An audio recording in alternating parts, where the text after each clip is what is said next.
Yeah, and this is a part-time gig. And then I also work down at the KRM. We might have called Edmonds PD last night. Yeah. Not on the payroll. Say it again? You're not on the payroll. Say it again. How many jobs was my man working? He was at the Salvation Army. Like, my man was making a hustle being a supposed police officer. I mean, when we see a white police officer killing a black male, it gets a lot of attention. But then when you see a white officer using force against a white male, it doesn't get as much attention. We watched this video a couple weeks ago. Now, guess what? The body cam footage of that officer that was involved in that scenario or situation is out. So we're gonna break that down. And I wanna know if you still feel the same way about this video as you did when it first came out. So let's watch the officer body cam footage of this whole incident.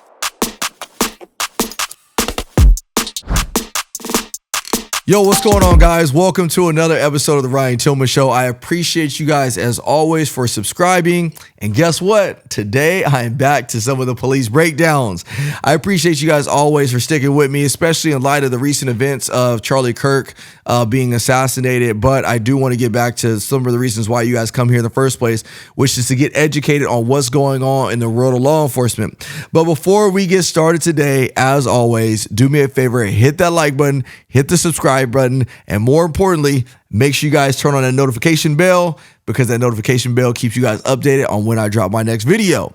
Today is a funny one. Today is a good day to watch some of Ryan Tillman's videos. Why? Well, because I'm going to show you guys a video of an officer. Well, actually, he wasn't an officer being arrested, and it's quite comical. I actually thought I was watching an SNL skit. That's actually where we're going to start today. And then I have an update. Anytime I do police videos where I'll give you guys my initial context of what is going on because it's a viral video, sometimes or a lot of times I like to come back and give you guys follow-up information as it comes out. And guess what? We watched this video a couple weeks ago, and now guess what? The body cam footage of that officer that was involved in that scenario or situation is out. So we're going to break that down. And then I want to talk about something that's pretty, not necessarily controversial, but pretty common these days, which is when we see a white police officer killing a black male, it gets a lot of attention. But then when you see, maybe a black officer or a minority officer using force against a white male, or even a white officer using force against a white male, it doesn't get as much attention. So we're going to kind of make a comparison. And I want to ask you guys the question, did you feel a certain type of way with one video as opposed to the other way, or was it all the same? And then I want to get to the whole point of what I want to get to is, why are we even thinking like that way in the first place? Because it's all wrong. So anyways, let's get right into it. Let's watch this first video. Again, I couldn't even believe this video was true. Let's break it down. One guy and with lot of people here in England. People I need clean, and this guy 24 hours is guilty. So keep an eye on this officer on the left. Sounds like there's some type of confrontation going on at the local 7-Eleven store. And this is the officer, allegedly, that shows up to handle it. You said he works here. No, grey t-shirt. No, this guy. Who are you asking to leave? I call, and this guy 24 hours here in the door. And Okay. he left, get it. And every customer say, He just needs to leave? yeah, no more, yeah, brother. He's Okay, 24 he needs to hours. leave.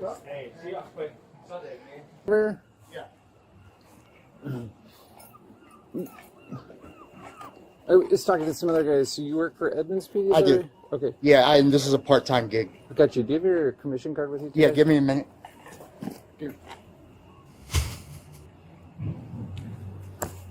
Give me a minute. First of all, he works a part-time gig. Now, part-time gigs, it is a legit thing. Like, I'm actually in Dallas, Texas, recording this episode of the show, and there's a lot of guys that will work their full-time job at their agency, and then they'll work some other part-time jobs at restaurants. So that part is not necessarily uncommon, but this whole thing as it unfolds, it's pretty laughable because you're going to see why here in a second. But I just found it funny. Like, yeah, let me go get that. In this guy's mind, he's probably thinking like, dang, I'm made. They got me.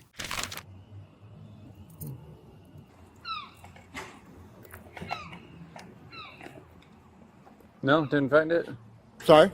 No, he's going to, it's in my other bag.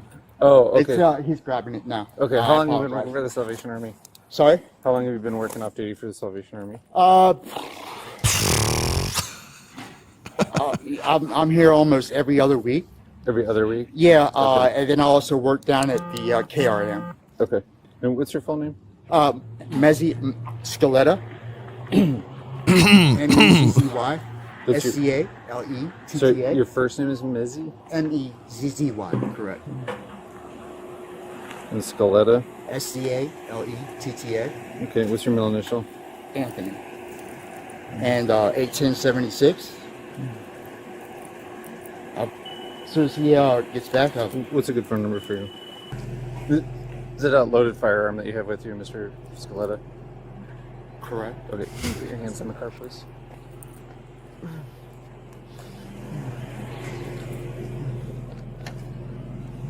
I guess before we continue, I think one question I have is, how many jobs was my man working? He was at the Salvation Army. Like, my man was making a hustle being a supposed police officer. I mean, it's risky, but he was probably getting paid for this. I mean, my man was getting a hustle on it and got found out, but let's continue. I'm not familiar with the retention of this holster. Just keep your hands right there. Can we not do this in front of everybody? I mean, really? Yeah. You're doing just fine keeping your hands on that. Yeah, I appreciate no it. problem, man. You have any other firearms down there? No, sir. Here's what you do. So you're not under arrest right now? Okay. But you're detained, okay? Yes, sir. Wow. What in the Barney Pfeiffer, Andy Griffith does this man have on his arm right here? So I've been an officer for 13 years, and typically all the officers that I've worked with, if they're on a SWAT team, they will have a little pin on their thing that says SWAT or something that indicates that they are on the SWAT team. And if they have patches, like Velcro patches that say SWAT, it typically means they're on a deployment somewhere. Like, they're actively working like some high situation, wazoo tactical thing. My man, they're not working on patrol with a big old SWAT patch on the side of their shoulder that says, hey, everybody look at me, I'm SWAT, but I'm working security at the local 7-Eleven and Salvation Army. Like, I don't know any SWAT officer that's working part-time security at these stores. Let's continue.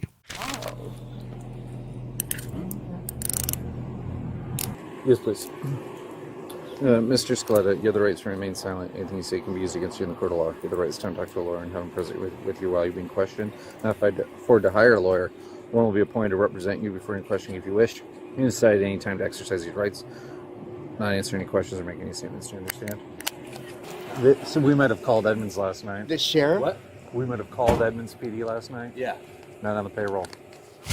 Say it again. You're not on the payroll. Say it of again. Edmonds PD. Is it okay if I go through this? Yes, to- please. to Good find night. out? And then I can call my phone. 429. Go ahead when you're ready. It's a FN brand firearm, serial number 386425442. The only reason I was walking away is I was going to be like, hey, we've got possible criminal impersonation here. This guy's armed. I was just going to maybe wait for one or two more. I know, That's all I was he was getting weird. making me real uncomfortable, Gotcha. so And I just wanted I to picked up on that. I just wanted to let you know. Yeah, no, you're I was just going to dip and be like, this is what this No, is. I know, but- Keep one or two more coming. And then I was going to come right back. Oh, gosh. Okay, so tell me what happened in 2015 with Baltimore. The riots are I think you know exactly what I'm talking about. The unit, yeah. I worked in the Eastern Prison. They were fun. We all knew what they were doing. We knew what was going on. It's a matter of time. And we already we knew the feds were there. But you keep your nose clean. You got nothing to worry about. So the reason I'm laughing at this part of the video is because, like, you're going to find out that the officer asked this dude a question that's unrelated to what this guy is saying.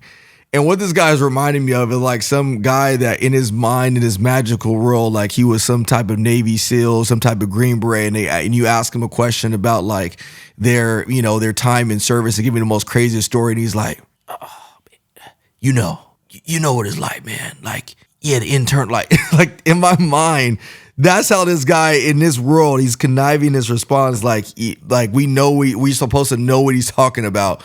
And you're going to find out how the officer is like, bro, I'm not asking you anything about that. I'm asking you about something completely unrelated, which is pretty crazy. Well, I'm talking about the offense where you were arrested in Baltimore City. Me? In 2015.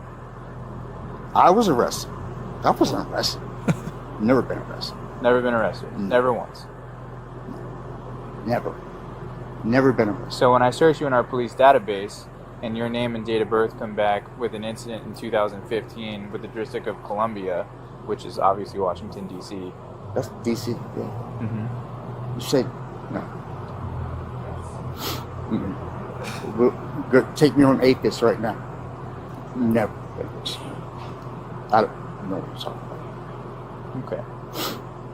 In 2015, he was involved in like a SWAT incident where he barricaded himself inside and had like a whole like threat of like blow the place up. So it was like a bomb threat. SWAT was involved. They came out. He was detained and arrested in District of Columbia. That was from Lynx back in 2015. He's saying that he retired from Baltimore City Police after doing like 24 years. So I guess I was wrong. He was involved in some SWAT situations. He just so happened to be the suspect of a barricaded suspect inside and threatened to burn the place down, and he was arrested. That's how he was involved in SWAT. So I guess unofficially he was a part of the SWAT team. When I first saw this video, I couldn't believe it. They ended up arresting this guy. He ended up getting booked. He was a felon, so he was a felon in possession of a firearm. But the funny part, or actually the important part about this is it is always important to make sure that the people that you're dealing with, if they are saying that they are police officers, it's okay for you to make sure you validate and you make sure they are who they say they are, because you have idiots like this guy who's out there trying to act like he's a police officer. Man, the Barney Pfeiffer, Andy Griffith show, I don't know what I just watched, but let's move on to the next video. All right, so this next video, I want to compare two different things. I'm going to show you two separate incidents that occurred involving law enforcement and them detaining or trying to detain two people that become violent.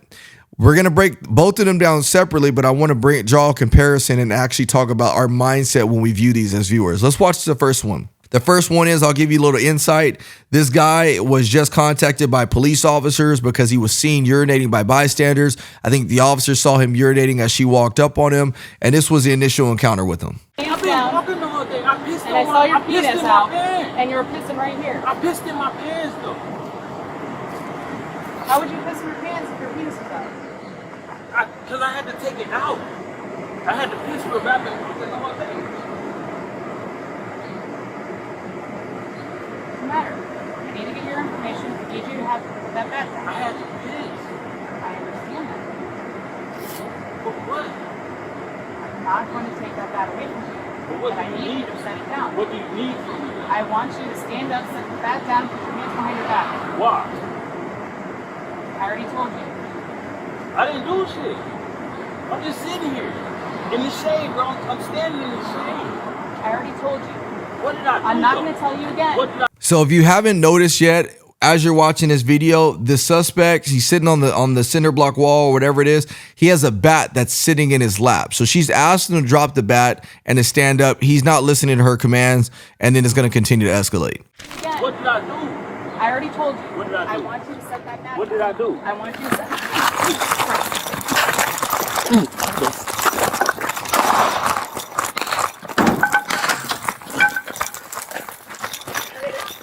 Shot truck.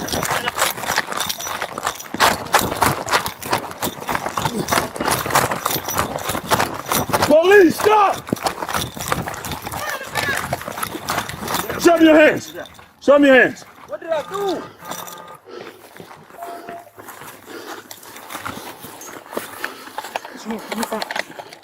All right, so they end up taking him into custody. Unfortunately, that suspect ends up passing away at the scene from a wound to the abdomen from the officer. So what we're going to do is we're going to go back. I'm going to show you a slow motion, and at this moment in time, you'll see that as the suspect is running away, he grabs that back, and he is successful in being able to swing at one of the officers, striking him in the arm, and then that's when his partner fires one round into the abdomen, and the suspect is later unalived. Now, these officers, it doesn't need much breaking down. You guys could see as to why this would have been justified. The suspect had a deadly weapon in his hand. He's fleeing from officers. He assaulted the officer successfully, and therefore deadly force was used. I want to fast forward to another video though, and the only thing that's really going to change, because deadly force is used in this next video, or unaliving force for the sake of YouTube, unaliving force is used in this next video. The only difference is the race, and I'm saying this for a reason, because once the video is over, I'm going to point it back to what we have to discuss here is race. Mr. Smith. How do you know my name? I didn't give you my name. I know you didn't. You reach for your gun. It don't work. Mr. Smith. I'm not reaching for mine. I know you're not. Reach for yours. Mr. Smith. Reach for your gun. Grab that by the strap and put it down, please. Camera on? I don't see no red It's light. on. Son? Mr. Smith, do you know where you're at? Yeah. Where you at? Bay County. I'm on. You just, no, I say, is this in your height? Nope. It is hot. This is Carolina. Subdivision. Okay. Can I take that off of you? Huh? Can I take that by the strap and get off of you? You worried about it? You got a gun. You got two of them. I know. You got two Why as you well. want mine? So why you want just one? Mr. Smith. Hey, I'm telling you, you touched me, bro. I Mr. talked about Smith. this shit. Hey. Now, this is a crazy spot for the officer to be in. And before we actually talk about the race, very, very crazy spot for the officer to be in, because the guy is clearly armed with two weapons. He has what looks like a rifle in one hand or a shotgun, and then he has a handgun on his hip. And there were multiple calls for service in regards to this crazy guy out here doing crazy things, waving these guns. And so that's why the officer is there. So if you're an officer watching this from a tactical standpoint, these are one of the places where it might be wise to slow things down. Even though it sounds like the officer may know him, he may not, but regardless, these are the times where you may slow it down, wait for your other partners to arrive on scene, and it's not wrong for you to put this guy out at gunpoint, because he has multiple deadly weapons, and at any given moment, he could snap and try to use that against you. So you want to try to get as much advantage back over the suspect as you can, since you're already at a disadvantage because you don't know what he wants to do. Let's continue to watch the video. Hey, one more. Hey, grab it. Don't you touch it. Don't. No fear, man. I got one at gunpoint. No fear. Put it down. Put it down. Now, you saw the guy reach for his gun multiple times. The officer pulls out his gun, and now there's a decision that's going to have to be made. But I want to ask you as a viewer do you think it's too late for the officer to pull out his firearm and use that deadly force? Could he have done it earlier when the guy was making threats? Could he have done it earlier when he saw the officer or saw the suspect reaching towards his waistband? Could he have utilized that unaliving force for YouTube purposes? And I believe that he could have, just based on a set of circumstances. You're dealing with a guy who's armed, multiple weapons. He's not listening to you. He's not complying. He goes to reach for those weapons. I believe, based on case law, Graham versus Connor, and an assortment of other ones, the officer would have been totally lawful for utilizing that unaliving force before he actually uses it. Now, luckily, the officer was still able to get to a place of cover once the suspect goes crazy. I'm going to play some more of the video, but you're really not going to see it because for the sake of YouTube, so we're going to have to blur a lot of this out, but I'm still going to play it, and I'll make my final point here in a second. Put it down. Put it down. Base shots fired. Drop the gun. Drop it.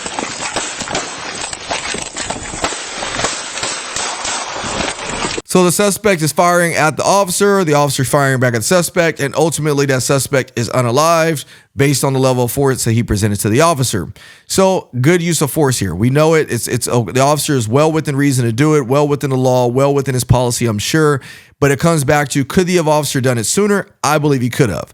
But the overarching point that I wanted to make as it relates to these last two videos is we live in a society that you will probably never see this video mainstream just because you have a white officer and a white suspect. It doesn't get the attention. And I want to ask you the question, as you watch this video and the other video with the other, I think it was a black officer and a female officer contacting the black suspect, Did any one of these videos make you feel more triggered than the other? Now, if you're honest with yourself, if you're being honest, you may say, yes, the other one, this one was more triggering because the suspect was black or whatever it may be. Who knows? For some of you guys, they may not have been triggering. But my point that I'm trying to make is when it comes to law enforcement use of force, we get more triggered based on the race of the officer and based on the race of the suspect. And we have to start looking at these videos and saying, let me remove the race for a second and let me just look at the context of what's involved in what I'm watching in these videos. So that way I know I can make a educated assumption of what I'm actually viewing. And if you do that, you will be in a much better place knowing the fact that, hey, you know what? This has nothing to do with race and everything about the suspect's actions that led up to the encounter.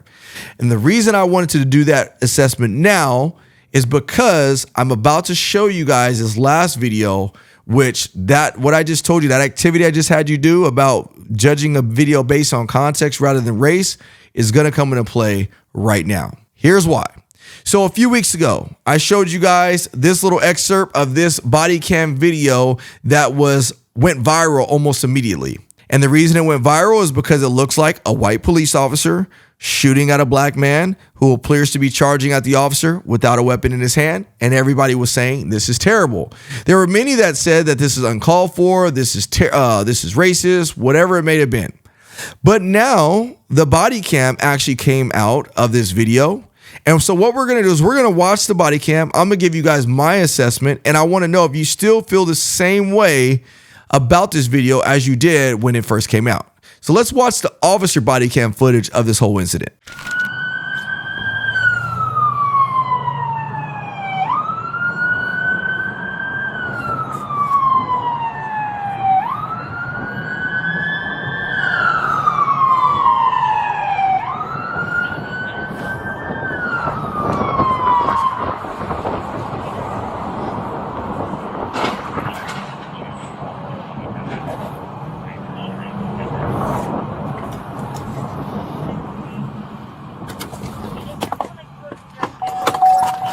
So what we're watching right now is you're watching the officer that's getting behind, trying to stop this guy in the white vehicle. The guy flees. He's going at a high rate of speed and he gets into a traffic collision with another innocent bystander who was just driving. Now we're going to see that same officer get out of his car and try to detain the suspect that was in that video that was flying through the intersection who ends up colliding with the civilian. Let's watch. Stay in the car. Don't move. Don't move. Motor 45. I've got a crash. 6th, just east of 225. Get a couple cars here now. Stay in the. Give me your hands. Show me your hands. Get your hands up, dude. Some great music by the suspect, though. Right now. Get your hands up. Yeah. So the suspect gets out of the car, doesn't listen to the officer's command. The officer gives him clear commands. Get your hands up, get on the ground. Suspect's not listening. The officer at this moment in time attempts to go hands-on with the suspect to try to detain him. What do I always tell people? Comply. If you comply with the officer's instructions, you'll never ever have to worry about deadly force being used against you if you're complying, for the most part. Let's continue to watch.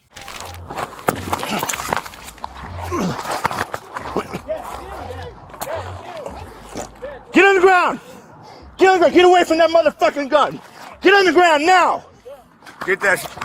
Nigga, get on the ground now! Get that shit. Get that shit. Get that shit. I'll shoot you. Get that shit.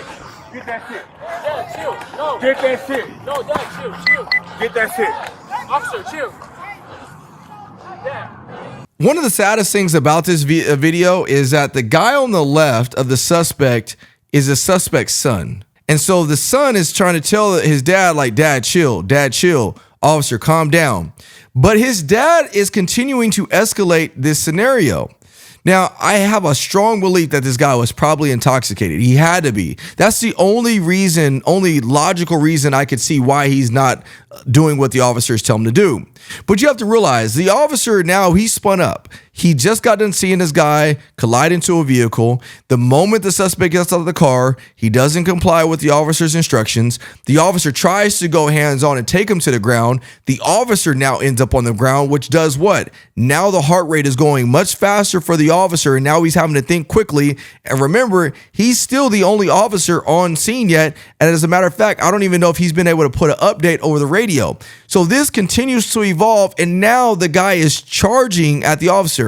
Oh, and did I realize that in this whole scuffle in the very beginning, a gun falls out of the suspect's pocket and is on the ground. So the officer also saw a gun come from a suspect who's not complying. The reason I break it down for you is because all of that context and information is so important based on how this whole thing ends. Let's watch. Get that shit. Get on the ground. Get that shit. Get on the ground. Oh, yeah. So, you ready for this? You ready for this? Get on the ground. You ready for this? You ready for this, huh? You ready for this, huh? Get on the ground. You ready for this?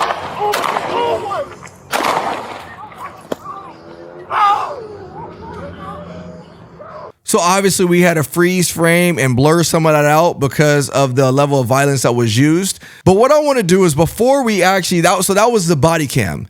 There is another surveillance footage that was, or surveillance video that was obviously going or streaming at this moment in time. So I'm going to fast forward to that part because there's one critical element that I want you guys to see before I wrap this video up. We're going to start from the point of where the officer is approaching the guy right after he got out of the vehicle. Run now! Get that shit. Get that shit. Get that shit. I'll hear you. Get that shit. Get that shit. When he's saying that, get that, he's referring to the firearm. Get that shit. No, Dad, chill. Get that shit. Officer, chill. Dad. Get that shit. Get on the ground. Get that shit. Get on the ground. Oh, yeah. So, you ready for this? You ready for this? Get on the ground. You ready for this? You ready? So this is the moment I want to freeze frame for you. I don't know if you guys can hear it in the officer's voice, but he was breathing very heavy. The officer, adrenaline already automatically has the, what is it? What's the word for it? Adrenaline has the ability to make you it makes your breathing go harder. It makes you start to breathe a lot harder when you get adrenaline going. So there was already adrenaline going the moment he saw that traffic collision, and he started realizing that he was dealing with somebody that wasn't cooperating. Then he tries to tackle him, and the officer ends up on the ground. He gets up, still trying to get the guy into custody, which is why he's also breathing hard. Then he tries to hit him, and he still doesn't go down to the ground. Now, at this point in time, and this is why this is so important as it relates to context, when it comes to whether or not the force was justified or reasonable. At this moment, you see 5 people in the frame that are not the officer. So the officer is dealing with the suspect in the yellow. He's dealing with the suspect's son on the left. He's dealing with the individuals approaching with the black jacket, and then the 2 people off in the white. You have people that have the cameras that are coming out. But the officer doesn't know who's who right now. For all he knows, he could be dealing with multiple suspects. For all he knows, he could be dealing with somebody that just fled from another crime and has nothing to lose. But then I also want you to notice this. Notice the officer's back and notice the suspect's posture. That suspect is going to continue to approach this officer, and I want you to keep an eye on where this officer is backing up to as the suspect continues to come after him. You ready for this? You ready for this, huh? You ready for this, huh? Get on the ground. You ready for this? So look where he's at now. Multiple people on the street. Suspect continues to come at the officer. The suspect is not listening to any of the commands of the officer. And now this officer has his back turned towards or away from traffic, oncoming traffic. So he doesn't know if cars are still going. He doesn't even know if the vehicles are stopped. Let's watch the last part of this.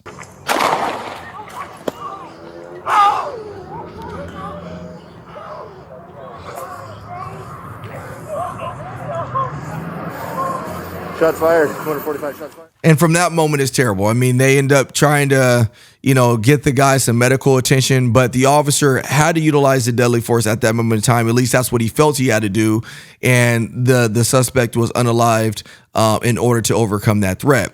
So there's going to be people that offer pushback and say, well, how come the officer couldn't use a taser. Let's actually go back to the moment this actually occurs. I'm going to go back a little bit to the body cam, and we're going to fast forward to the part or rewind to right after the suspect has the force used against him, because I want you to listen to what all the bystanders are saying around.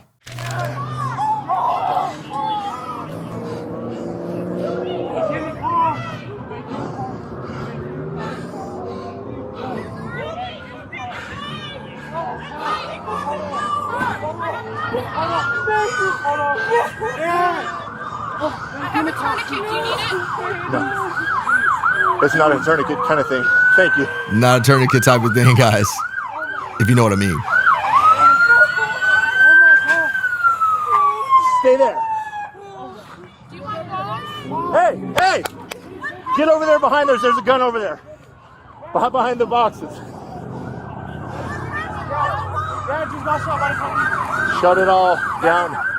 Sable, westbound, highway, eastbound.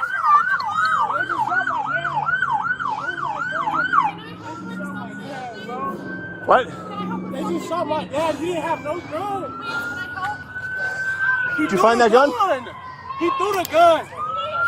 I got you right here, bro. You got it? Okay.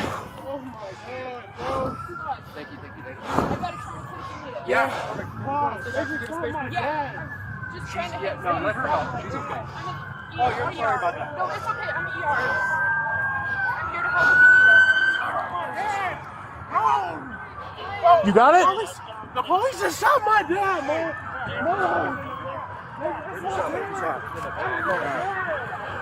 There's one in the head as well. That is my dad, bro. That is my dad. All right, car 25, gunshot to the chest, one to the head.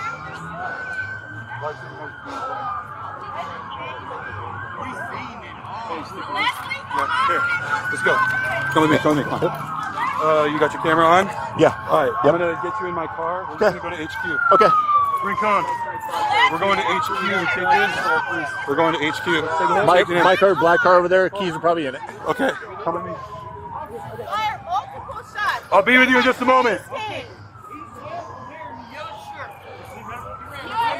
Another suspect? All right, let's go. He was unarmed. Just get into the passenger seat.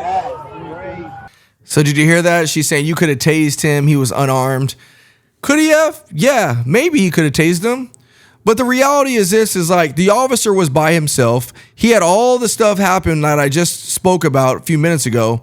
And so it's going to be, you know, in that officer's mind, he's like, man, like, I got to make a decision. I got to get this. I got to end this soon. This guy is not listening to me. I gave him ample opportunities to comply with my instructions, and he didn't.